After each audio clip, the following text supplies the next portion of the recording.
Hi everyone, today I will share my story with you, also known as my testimony.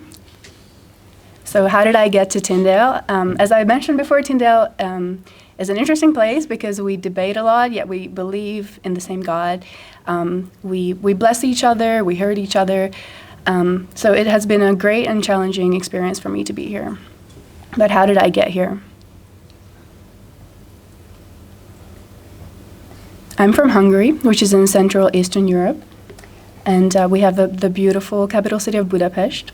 And on the upper right-hand corner, you can see a photo of me in the 12th grade doing a Hungarian dance with my class.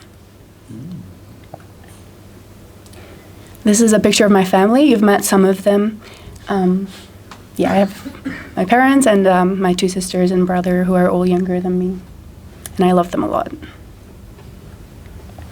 I was born in Hungary in a small village called Páty, which is about 45 minutes outside of Budapest. And I had a very blessed childhood of climbing trees, going to church, playing instruments, dancing, reading, spending time with my family and friends. This is a picture of the church I went to. It's a traditional Reformed church, also located in Páty. And Páty has this picturesque area of wine cellars just outside of it. So that's a picture of that. When I was 12, my dad received a job in Australia, so our family moved there for 2.5 years. We lived outside of Sydney, and I think I'm a bit behind with the story. So growing up, we went to church, and we had devotions every day. So I grew up, no one's born a Christian, but very early on, I had faith in God. I knew I could turn to Him if I was afraid, and that good things were from Him. And when we moved to Australia, it was very interesting for me to realize how big God is. I was living in a small village, and suddenly it turns out that God is God on the other side of the world as well. He's there, and His plans are a lot bigger than I thought. So I always liked going to church, but in Australia, I went to youth camp, and there we had a lot of interaction with our youth leaders and each other, and it was there that I started thinking about my faith more. I liked reading my little children's Bible before then and different stories, but it turned out that my youth leaders had a faith in God that impacted every area of their lives, and my faith wasn't like that.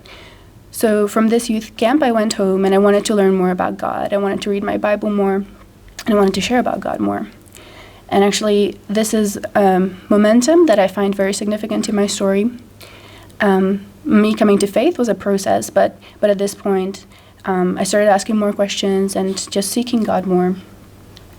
At this point, I didn't realize that how desperately I needed Jesus. I thought I was a pretty good person, but it might be useful to have Jesus in the back of my mind. You can go to the next slide.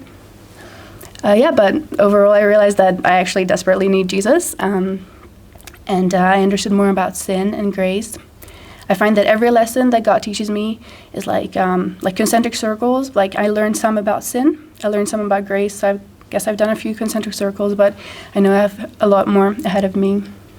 So after a few years, we moved back to Hungary, which was a hard move. And actually, in Australia, we went to an Anglican church that was very different than my traditional Reformed church that had an organ. So we're looking for a church to go to, and I got connected to the Hungarian crew, which played a big role in my life, because there I could continue to ask my questions.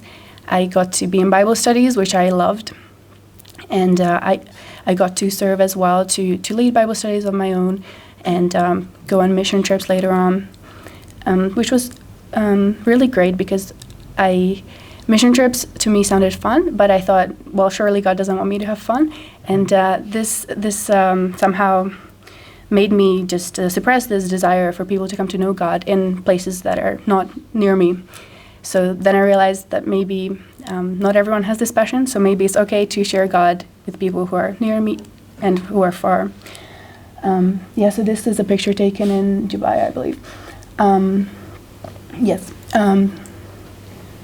So coming a bit closer to the present, I have a Bible study with some friends, and at my church I found that we didn't really do so much as a church well, for unbelievers. We had Bible studies, we had church, but I wish we would have more of a bridge that just makes us take steps towards unbelievers instead of expecting them to come to us.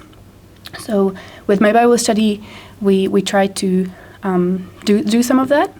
So there's a sister church that we have, and they were doing a lot of evangelism, but in a very poor area. So we did some, raised some gifts for them at Christmas, the kids, so that their spiritual growth is, they have material blessings as well. So we tried to fill in the gap of doing something for unbelievers and for the poor that our church wasn't really doing. So that's a picture of us with the kids. At Children's Day, we had some games and a fun time for them. And on the right, you can see a picture of me and my friends from university at my friend's baby's baptism. Yeah, so again, I'm behind the story, but I actually went to high school.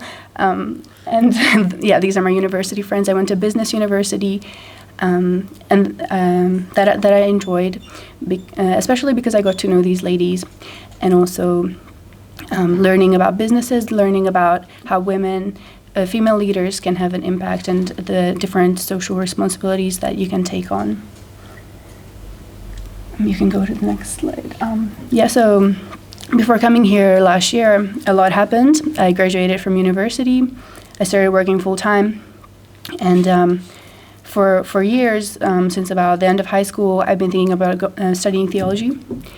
And now that I graduated, I thought now is a great time to apply. And actually, I like having a plan A, B, C, D for different things that I do. So I thought I would find a lot of seminaries to apply to. Actually, I only applied to Tyndale in the end because I couldn't find any that that appealed to me, that were so serious about the Bible, so serious about languages, general, international, in a great location. So I applied, and it was a leap of faith for me to apply here and only here. And when I got accepted, that was really awesome. So to just summarize, I see the work of God in my life, in that, in the way He widened my worldview, in how He took my little childlike faith and just tested it, kept teaching me lessons that I thought I knew but really didn't, and He widened my world. He gave me a desire for more and more people. And here I am, waiting for the next guidance from God. So as I was preparing for my testimony, it felt like I was setting up these Ebenezers, these stones of remembrance of the different things that God has brought me through, the different milestones that there are in my life. So it was great to remember that, the different things that He has brought me through. But looking ahead, I have a few requests, a few things that I would like you to pray for. Please praise God for the people that He put in my life, the experiences that He gave me, and for shaping me. I know He's not done yet, but I'm grateful for everything that He has done so far. I would like you to pray for help with each day, to be able to give and receive grace, and to grow in faith, love, and wisdom. And I would like God's provisions and guidance for next year, career, ministry, housing, all of these different questions. And please also pray for my unbeliever friends and family, that they would get to know Christ. And here at Tyndale, we can learn about God so much, and there are so many people who would have a conversation with us anytime we wanted. But just pray that my Christian friends and family would also have people that pour into them and opportunities to grow and learn about God. Thank you.